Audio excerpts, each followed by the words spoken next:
algunas canciones no son solo éxitos, se convierten en la banda sonora de nuestras vidas. Y cuando se trata de baladas románticas de los años 80, pocas canciones se acercan al encanto de True, de Spandau Ballet.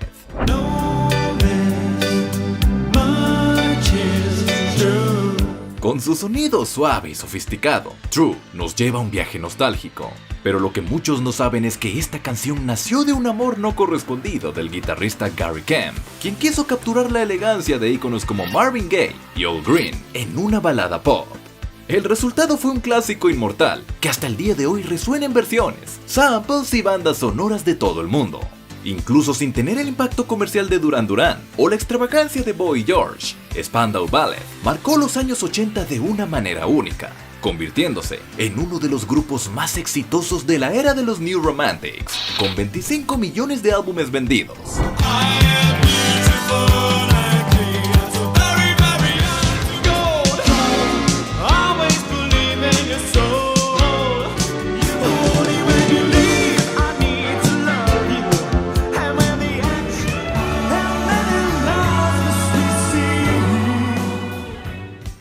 Sin embargo, no todo fue glamour y fama. Detrás del éxito, la historia de la banda estuvo marcada por desafíos y controversias.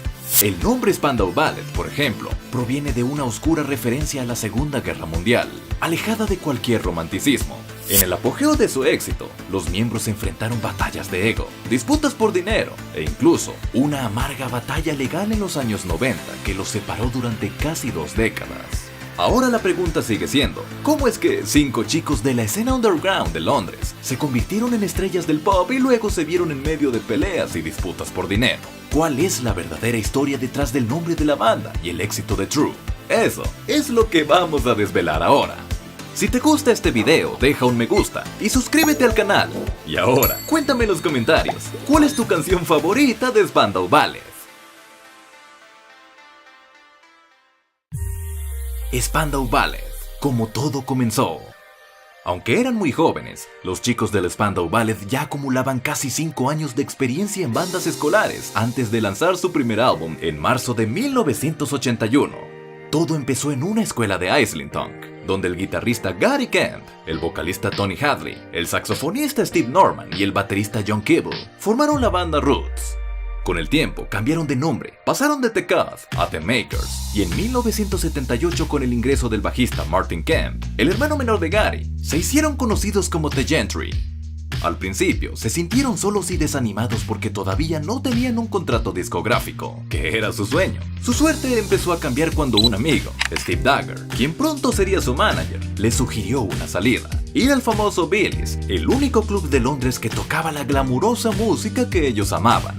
Fue allí donde disfrutaron de una noche temática de David Bowie, y el encuentro con personalidades como Steve Strange y Rusty Egan dio un gran impulso al grupo. El desánimo desapareció y se dieron cuenta de que no estaban solos. Había muchos jóvenes con los mismos sentimientos y pasiones. Para el saxofonista, Steve Norman, Rusty Egan fue fundamental para llevar la música electrónica al Reino Unido. Esto dijo a Pop Magazine. Tan pronto como cambiamos nuestro nombre a Spandau Ballet, pasamos de tocar rock a música bailable Four on the Floor. Eso cambió todo para nosotros y se debe en gran medida a lo que Rusty tocó en Billy's y luego en Blitz. Mezclaba música electrónica alemana como Cam, Neo y Kraftwerk con música protoelectrónica de hace un par de años atrás. La era berlinesa de Bowie e Iggy Pop, cuyo Fontaine fue enorme. Rusty fue una influencia enorme, no solo de nosotros, sino en todos los de ese periodo como Ultravox y Boy George. Todo el mundo tiende a felicitar a Steve Strange, lo cual entiendo porque Steve era un maestro del lado visual de esa escena, pero no se debe pasar por alto a Rusty Egan. Durante esta misma fase, la banda entonces llamada The Gentry entabló amistad con gente importante como Robert Elms. Fue él, tras un viaje a Berlín, quien sugirió el cambio definitivo al nombre, Spandau Ballet. Vio un grafiti en un baño que decía Rudolf Hess, solo, bailando Spandau Ballet. Adoptaron el nombre sin tener idea de su significado. Hay 2 teorías principales sobre el término. La primera se refiere a los movimientos involuntarios de los cuerpos de los prisioneros nazis ahorcados en la prisión de Spandau, en Berlín Occidental, donde Rudolf Hess, ex mano derecha de Hitler, pasó sus últimos años antes de quitarse la vida en 1987. La segunda teoría se remonta a la Primera Guerra Mundial, donde Spandau era el nombre de la fábrica de ametralladoras nazi. El término Spandau Ballet se utilizó para describir el movimiento desesperado de los soldados que intentaban escapar de las balas. Un nombre pesado para una banda que, años más tarde, sería recordada por sus canciones románticas. Pero, por extraño que parezca, el nombre se quedó. Para mantener una imagen exclusiva, Spandau Ballet evitó presentarse en todos los espectáculos disponibles. Su manager, Steve Dagger, siguió la estricta política del Club Blitz y en diciembre de 1979, cuando actuaron en la fiesta de Navidad del club, aunque solo tocaron allí 2 veces, se hicieron conocidos como la banda residente de Blitz. Esta fama le abrió la puerta a una residencia de 2 semanas en el club, Le Papagayo, donde daban 2 shows por noche, incluso en un espacio sencillo con apenas 15 personas en 2 salas. Esta experiencia fue una formación importante que ayudó a consolidar a la banda en el panorama musical y allanó el camino para los éxitos que vendrían. En octubre de 1980, Spandau finalmente firmó un contrato con el sello discográfico Chrysalis y llegaron los primeros éxitos con un sonido más electrónico y bailable, como To Cut a Long Story Short de 1980, que alcanzó el 5º lugar en las listas. En enero de 1981 lanzaron The Freaks, que alcanzó el puesto número 17, seguido de The Moscow Bound, que alcanzó la 10ª posición, todos incluidos en el álbum debut, Journeys to Glory.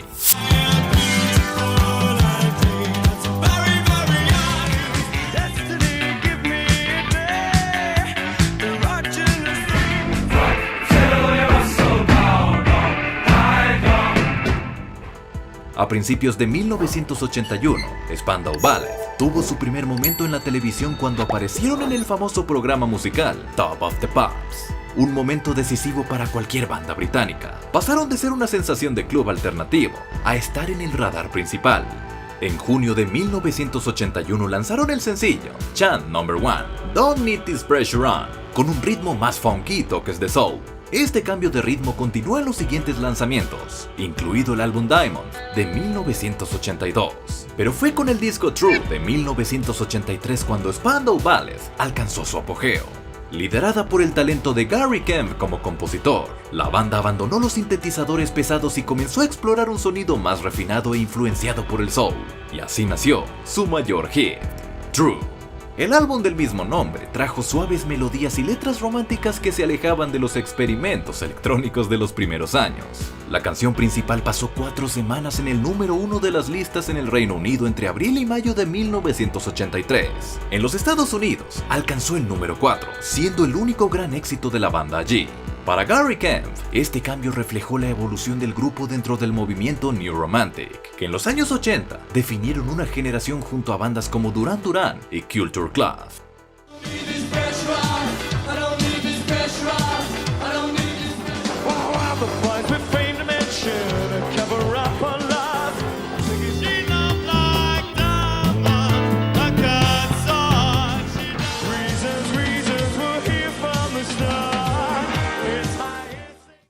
La historia de True. Cada gran éxito tiene una historia, y True no fue la excepción.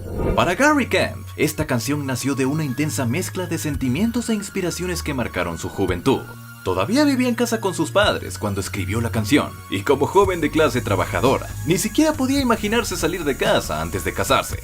Pero la verdadera inspiración vino de un enamoramiento platónico por Claire Grugan, cantante principal de Altered Images. En una entrevista con The Guardian, Gary dijo: "Estaba enamorado de Claire Grugan, la cantante de Altered Images y estrella de Gregory's Gear. La conocí en Top of the Pops y en un momento viajé a Escocia para tomar el té con ella, su mamá y su papá. Aunque mis sentimientos no fueron correspondidos y la relación fue platónica, fue suficiente para desencadenar una canción. True, que también se convirtió en el nombre de nuestro álbum de 1983.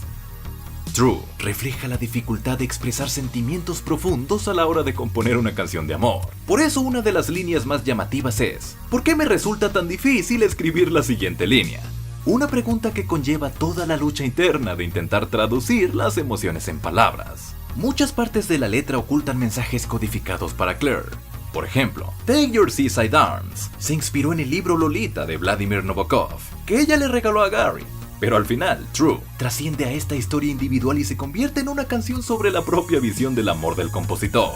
Otra poderosa referencia es el verso, escuchando a Marvin toda la noche. Aquí, Gary y el saxofonista Steve Norman expresan su admiración por Marvin Gaye, símbolo del soul, un género que para ellos representa danza, moda y placer, en contraste con el rock que muchos críticos asociaban con sentimientos de sufrimiento y melancolía. Al citar a Marvin Gaye, Gary posicionó firmemente a Spandau Ballet dentro de la cultura soul de Londres. Este cambio de enfoque musical también reflejó una transformación interna dentro de la banda. Después de varias apariciones en Top of the Pops, Spandau Ballet se dio cuenta de que ya no querían ser vistos simplemente como una banda de culto underground. Vendían discos en todo el mundo y el próximo álbum necesitaba ser más pop. Fue así que decidieron grabar en las Bahamas, en el famoso Compass Point Studios, donde se produjeron grandes discos de soul. Musicalmente, la inspiración para True vino de Let's Stay Together de Al Green.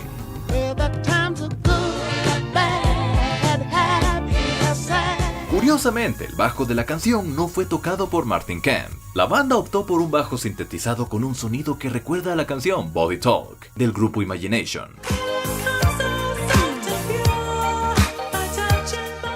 Y cuando la canción se escuchó en el estudio por primera vez, sucedió algo sorprendente. Todo el equipo técnico y los roadies comenzaron a cantar juntos. Fue en ese momento que supieron que tenían un gran éxito entre manos.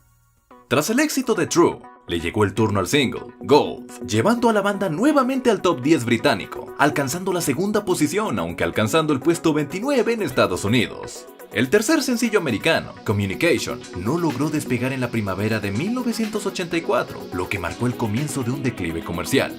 Todavía en 1984, Only When You Live, del álbum Parade, alcanzó el número 3 en el Reino Unido, pero solo el 34 en los Estados Unidos, el último éxito estadounidense de la banda. En 1985, Spandau Ballet llegó incluso a demandar al sello discográfico Chrysalis por falta de apoyo promocional en Estados Unidos, caso que se resolvió en 1986. Luego cambiaron de sello discográfico, pasando a CBS Columbia, y lanzaron Through the Barricade. La canción principal alcanzó el top 10 en el Reino Unido, y How Many Lies se convirtió en su último éxito en el top 40. En 1989 el lanzamiento del álbum Heart Like a Sky fue débil. Tony Hadley odiaba este disco. Durante la grabación enfrentó ansiedad e insomnio, además de dudar de las canciones, lo que afectó su salud mental. Para colmo, Gary y Martin Kemp estuvieron involucrados en la producción de la película The Craze en plena grabación, lo que provocó interrupciones y aumentó las tensiones dentro de la banda. Gary también exigió un crédito de producción separado y dejó de pagar regalías a los demás miembros, lo que provocó desacuerdos financieros y frustró aún más a todos con el álbum. Spandau Ballet se disolvió silenciosamente poniendo fin a una era llena de éxitos, pero también marcada por el resentimiento.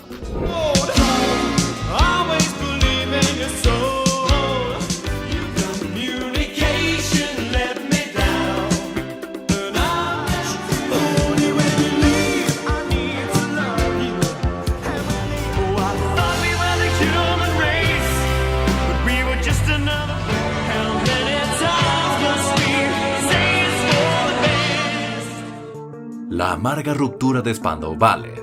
Marzo de 1990 marcó un punto de inflexión para Spandau Ballet. Después de la última actuación de la gira de 10 años, la banda decidió tomarse un descanso.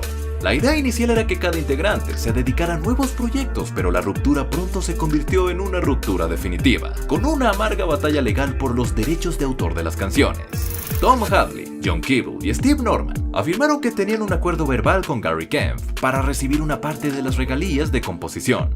John explicó años más tarde a The Guardian: teníamos un acuerdo entre nosotros y éramos compañeros de escuela. No éramos cínicos, simplemente hacíamos las cosas por confianza. Además, en aquella época tocábamos en el Hove and Anchor, en pubs pequeños. La idea de cerrar un contrato serio no se nos pasó por la cabeza.